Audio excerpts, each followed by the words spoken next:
ሰላም አድማጮች እንደምናላችሁ እግዚአብሔር ይመስገን እኔ በጣም ደህና ነኝ። ዮሪ ቲሊማንስ አዲሱ የማንቸስተር ዩናይትድ ፈራሚ ሆኗል። ይህ ተጫዋች ከጥቂት ሰዓታት በፊትም የሕክምና ምርመራውን በተሳካ ሁኔታ አጠናቋል። ተጫዋቹ ለማንቸስተር ዩናይትድ ፊርማውን አኑሯል።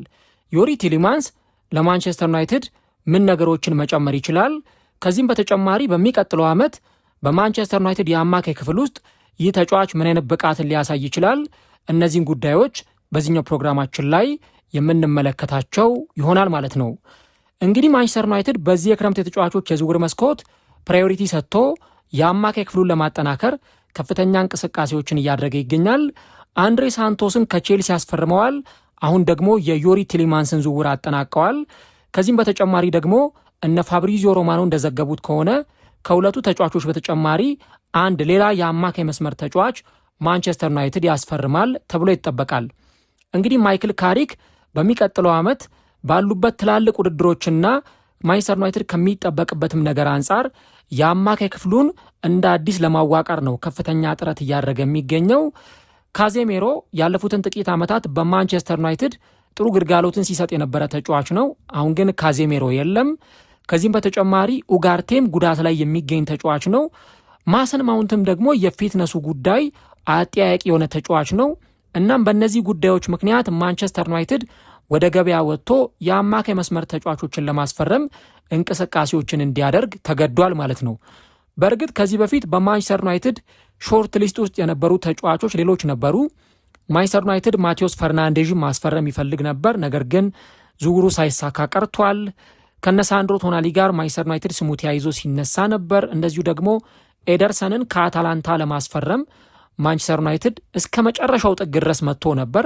ነገር ግን ተጫዋቹ የሕክምና ምርመራ በሚደረግለት ጊዜ የፊትነስና የጉዳት ጥያቄ የተነሳበት ተጫዋች በመሆኑ ምክንያት የዚህ ተጫዋች ዝውውር አልተሳካም እና አንድሬ ሳንቶስ ወደ ማንቸስተር ዩናይትድ ከመጣ በኋላ ዮሪ ቲሊማንስ ደግሞ ሳንቶስን ተከትሎ ወደ ማንቸስተር ዩናይትድ የመጣ ሌላኛው ተጫዋች ሆኗል ማለት ነው።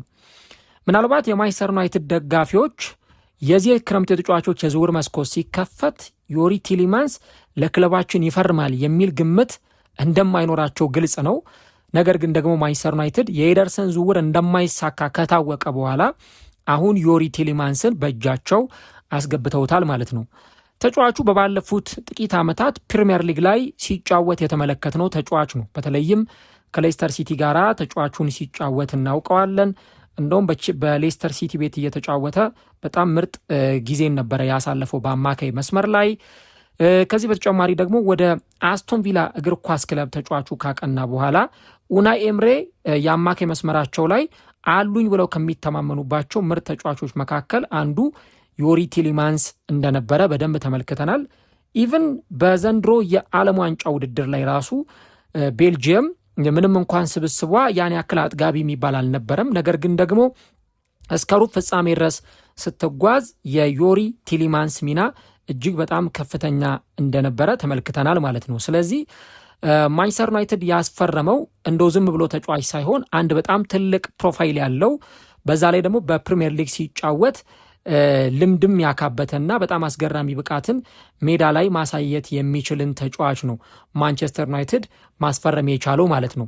አሁን ተጫዋቹ ያው ፕራይም ኤጁ ላይ ይገኛል። ያው 29 ዓመቱ ላይ የሚገኝ ተጫዋች ነው እና ከዚህ በኋላ ምናልባት ለረጅም ጊዜ ለ4 ዓመት ለ5 ዓመት ወይ ከዛ በላይ ለሚሆኑ ጊዜያት ተጫዋቹ በማንቸስተር ዩናይትድ አገልግሎት ላይሰጥ ይችላል። ነገር ግን ለሚቀጥሉት 2-3 ዓመታት በማንቸስተር ዩናይትድ ቤት በተለይም ደግሞ የአማካይ መስመሩ በተሻለ ብቃት መምራት የሚችል ተጫዋች እንደሆነ መናገር ይቻላል። ለዚህም ደግሞ የካሴሜሮን እንደ ማሳያ አድርገን ማንሳት እንችላለን። የካሴሜሮን ስናነሳ ለምሳሌ ካሴሜሮ ኦልሞስት ብዙ ነገሮችን ከጨረሰ በኋላ በሪያል ማድሪድ ፕራይም በሚባሉ ዓመታት ተጫዋቹን ከተመለከትነው በኋላ ነው ወደ ማንቸስተር ዩናይትድ የመጣው። ብዙ ጊዜ ትችት የሚቀርብበት ተጫዋች ነው፣ ይተቻል። ኢቨን ለማንቸስተር ዩናይትድ ሽንፈቶች ሳይቀር ጣት የሚቀሰርበት ልክ እንደ ስኬፕ ጎት ተደርጎ የሚጠቀስ ሁሉ ተጫዋች ነው ካሴሜሮ። እንደው 10 ጥሩ ነገር ሰርቶ አንድ ጊዜ ቢሳሳት ያቺ ስህተቱ ጎልታ የምትነገርበት ተጫዋች ነው ካሴሜሮ። ግን ካሴሜሮ ከነትችቱም ቢሆን ከነስህተቱም ቢሆን ለማንቸስተር ዩናይትድ ምን ያክል የሚጠቅም ተጫዋች እንደነበር ተመልክተናል። አሁን ደግሞ አሰልጣኝ ማይክል ካሪክ በተለይም ደግሞ በማንቸስተር ዩናይትድ ቤት ይሄንን የ29 ዓመቱን የአማካይ መስመር ተጫዋች ማንቸስተር ዩናይትድ 35 ሚሊዮን ፓውንድ ሪሊዝ ክሎዙን ከፍሎ ወደ ክለቡ እንዲያመጣው በማድረግ በተለይም የማንቸስተር ዩናይትድ የአማካይ መስመር በጣም ጠንካራ እንዲሆን የማድረግ ትልቅ ስራን ሰርቷል ማለት ነው እና ተጫዋቹ በከፍተኛ ደረጃ ላይ መጫወት የሚችል ከዚህ በተጨማሪ ደግሞ እንደ አማካይ መስመር ወይም ደግሞ እንደ ሴንትራል ሚድፊልደር ተጫዋች ካየነው ለማንቸስተር ዩናይትድ ብዙ አገልግሎቶችን መስጠት የሚችል ተጫዋች ነው። ለምሳሌ እንደው አንዱን ነገር እንኳን ብናነሳ ብሩኖ ፈርናንዴዥ የማንቸስተር ዩናይትድ የጎል ፈጠራ ሸክም እላዩ ላይ የወደቀበት ተጫዋች ነው። ምናልባት ብሩኖ ባይኖር ብለን ብናስበው ማንቸስተር ዩናይትድ በተለይ በባለፈው ሲዝን ማንቸስተር ዩናይትድ 3ኛ ሆኖ ሲጨርስ ብሩኖ ባይኖር ኖሮ ይህ የማንቸስተር ዩናይትድ ውጤት በፍጹም የሚታሰብ አልነበረም። ምናልባት ከብሩኖ ሌላ እንዲህ ያሉ የጎል ዕድሎችን እየፈጠረ አሲስቶችን እያደረገ ለማንቸስተር ዩናይትድ በርካታ የጎል ኢንቮልቭመንቶችን ማድረግ የሚችል የአማካይ መስመር ተጫዋች አሁን ባለው ከረንት ሁኔታ ስኳድ ውስጥ መኖሩን ሁላችንም እንጠራጠራለን። እኔ በግሌ እጠራጠራለሁ።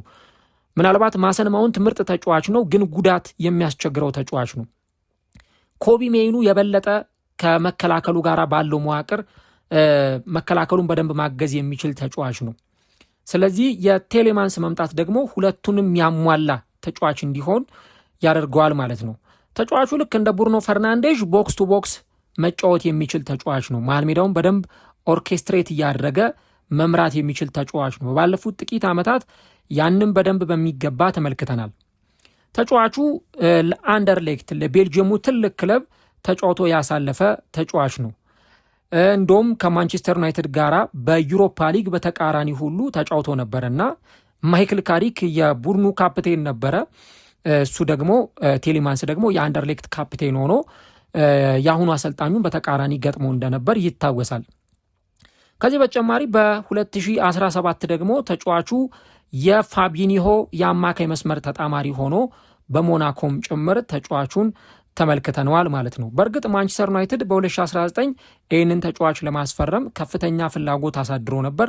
ነገር ግን ደግሞ ተጫዋቹ ሌስተር ሲቲን ተቀላቅሏል እና በ2021 ሌስተር ሲቲ ቼልሲን በኤፍኤ ካፕ ፍጻሜ አሸንፎ ዋንጫውን ሲያነሳ ብቸኛዋን የማሸነፊያ ጎል ያስቆጠረው ተጫዋች ይህ ነበር እና ተጫዋቹ ሌስተር ሲቲ ወደ ሻምፒዮንሺፕ ከወረደ በኋላ ነበር ወደ አስቶን ቪላ እግር ኳስ ክለብ ያቀናው። ወደ አስቶን ቪላ ካቀና በኋላ ግን ተጫዋቹ የሚያስገርሙ ዓመታትን አሳልፏል።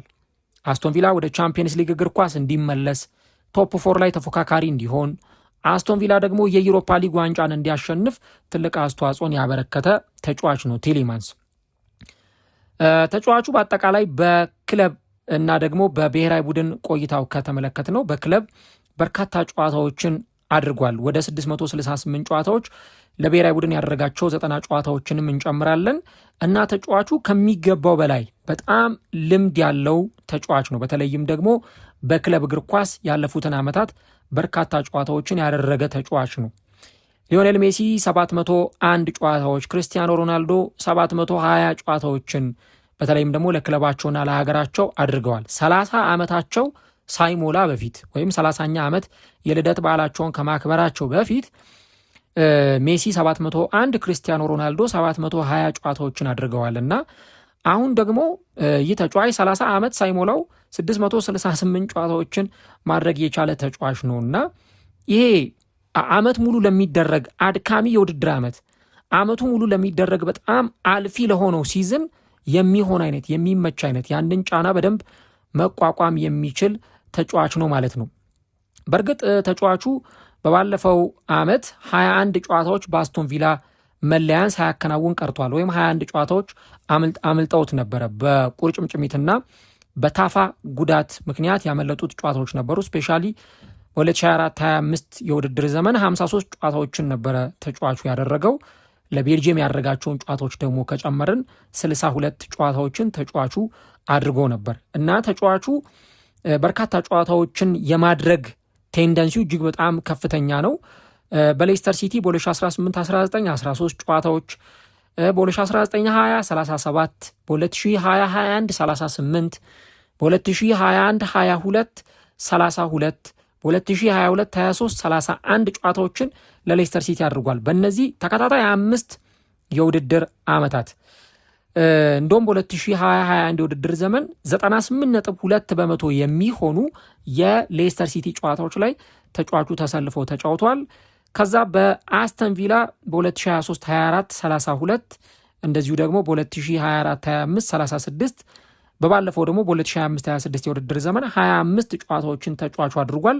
እንደውም በ2024-25 88.7% የሚሆኑት የአስቶን ቪላ ጨዋታዎች ላይ ተሰልፈው ተጫውቷል ማለት ነው። እነዚህ እንግዲህ የሊግ ጨዋታዎችን የሚጨምሩ ናቸው። የአውሮፓ መድረክ ምናምን ጨዋታዎችን ካነሳን ቁጥሮቹ ከዛም በላይ ሊሆኑ ይችላሉና ተጫዋቹ በተለይም ደግሞ ምናልባት ከፊትነስ ጋር እንደዚህ በርካታ ጨዋታዎችን በማድረጉ ምክንያት ያለው ኢነርጂ በግማሽ ላለፉት ለተጫወተባቸው ክለቦች ኢነርጂውን ያዋለ ተጫዋች ስለሆነ አሁን ከዚህ በኋላ በሚመጡት ጊዜያት ደግሞ ለማንቸስተር ዩናይትድ ሲጫወት በኢንቴንሲቲ በከፍተኛ ግለት በሚደረጉ ጨዋታዎች ላይ ተጫዋቹ ለማንቸስተር ዩናይትድ አገልግሎቱን ሲሰጥ ምናልባት ከግማሽ ሲዝን በኋላ የመዳከም እንደዚሁ ደግሞ አንዳንድ የፊትነስ ችግሮችም በተጫዋቹ በኩል ሊመጡበት ይችላሉ። እንዲህ አይነት ስጋቶች ሊኖሩ ይችላሉ።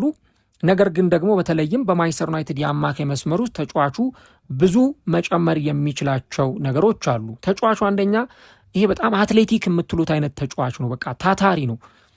ሜዳ ላይ ያለውን ነገር በሙሉ መስጠት የሚችል ተጫዋች ነው ለማንቸስተር ዩናይትድ።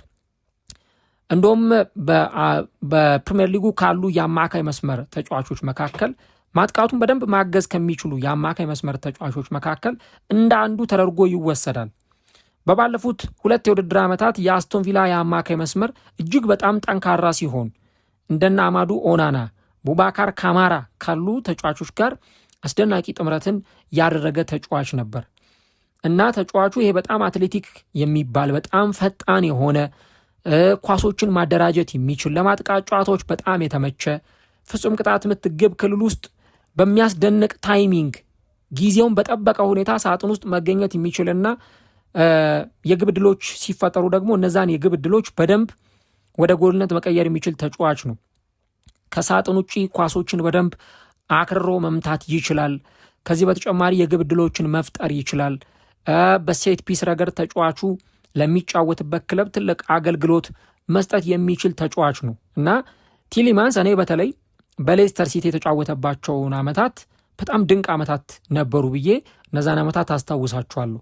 በተለይም ደግሞ ሌስተር ሲቲ ወደ መጨረሻዎቹ አካባቢ ላለመውረድ እየተጫወተ መጣ እንጂ ከዛ በፊት በነበሩት ጊዜያት ቲሊማንስ የሌስተር ሲቲ የመሃል ሜዳን በደንብ ኮንትሮል ማድረግ መቆጣጠር የቻለ ተጫዋች ነበር። እንደነ ማዲሰን ያሉ ተጫዋቾችንም እዛው በሌስተር ሲቲ የአማካይ ክፍል ውስጥ ተመልክተናቸው ነበርና ተጫዋቹ ለሚጫወትበት ክለብ ድንቅ የሆነ አገልግሎት መስጠት የሚችል ተጫዋች ነው። ከዛ ደግሞ እድሜውን፣ ማቹሪቲውን፣ ብስለቱን አይደክሜ የሆነ ተጫዋች ነው። አሁን እንኳን በዚህ በዓለም ዋንጫ ጨዋታዎች ላይ እንኳን ስንመለከት አሰልጣኙ ሩዲ ጋርሲያ ኬቨን ደብሮይነን ሁሉ ቤንች እያደረጉ ለማስቀመጥ ደፋር ውሳኔዎችን ሲወስኑ ነበረ። ነገር ግን ቴሊማንስ የማይነካ የአማካይ መስመር ተጫዋች እንደሆነ ተመልክተናል። እንደውም ቤልጅየም ከትላልቅ ብሔራዊ ቡድኖች ጋር እንደነ አሜሪካ ካሉ ቡድኖች ጋር ስትጫወት እንደነ ሴኔጋል ካሉ ቡድኖች ጋር ስትጫወት ውጤት ይዛ እንድትወጣ ትልቅ አስተዋጽኦን ያደረገ ተጫዋች ነውና ምንም ጥያቄ በሌለው ሁኔታ ለማንቸስተር ዩናይትድ በጣም ምርጥ ፈራሚ ነው ማለት ይቻላል። ማንቸስተር ዩናይትድ ደጋፊዎቹ ድንገት ሳያስቡት እጃቸው የገባ ሲሳይ ነው ማለት ይቻላል እና በሚቀጥለው ዓመት እንደነ ብሩኖ ፈርናንዴዥ እንደነ አንድሬ ሳንቶስ ካሉ ተጫዋቾች ጋር በማንቸስተር ዩናይትድ የአማካይ መስመር ላይ በተለይማ ብሩኖ ፈርናንዴዥ፣ ማሰን ማውንት፣ ቴሌማንስ ቢጣመሩ ምን አይነት አስደናቂ የመሃል ሜዳ ልንመለከት እንደምንችል ማሰብ ነውና ተጫዋቹ በጣም ታታሪ የሚባል ተጫዋች ነው። አሁን ትልቁ ጥያቄ የሚሆነው አሰልጣኙ ካሪክ እንዴት አድርጎ ሊጠቀሙ ይችላል። ኢቨን የመስመር አጥቂዎቹ እነ ብሪያን ኤምቡሞ እና እነ አማድ አይነት ተጫዋቾች አሉና ከነዚህ ተጫዋቾች ጋር እንዴት ኮላብ አድርጎ እንዲጫወት አሰልጣኙ ምን አይነት የመሃል ሜዳ ስትራቴጂ ሊነድፍ ይችላል የሚለውን ነገር እንመለከታለን። እንደኔ ግን ዩናይትድ በጣም ምርጥ ተጫዋች ነው ያፈሰው፣ በጣም ድንቅ ተጫዋች ነው ያስፈረመው። የእድሜውን ጉዳይ ካላነሳን በስተቀረ እድሜው 29 ነው። 3 ዓመት 4 ዓመት በብቃት መጫወት የሚችል ተጫዋች ነው። ከዛ ባለፈ ግን ዩናይትድ በሚቀጥለው ዓመት በቻምፒየንስ ሊግ በፕሪሚየር ሊግ ላሉበት ጨዋታዎች የተጫዋች ብዙ ግልጋሎት መስጠት ይችላል ብዬ አስባለሁና ያን እንመለከታለን። የማንቸስተር ዩናይትድ ደጋፊዎች ምን ሐሳብ አላችሁ? ተጫዋቹ ዩናይትድን በመቀላቀሉ ምን ተሰማችሁ? ከተጫዋቹ ውስጥ ምን ተጠብቃላችሁ? ኮሜንት ላይ ሐሳቦቻችሁን አስቀምጡልን። ለቻናሉ አዲስ ከሆናችሁ ቻናሉን ሰብስክራይብ፣ ቪዲዮውን ደግሞ ላይክ ማድረጋችሁንም አትርሱ። የቲሊማንስ የማንቸስተር ዩናይትድ ቆይታ በሚቀጥለው ዓመት ይጠበቃል ማለት ነው።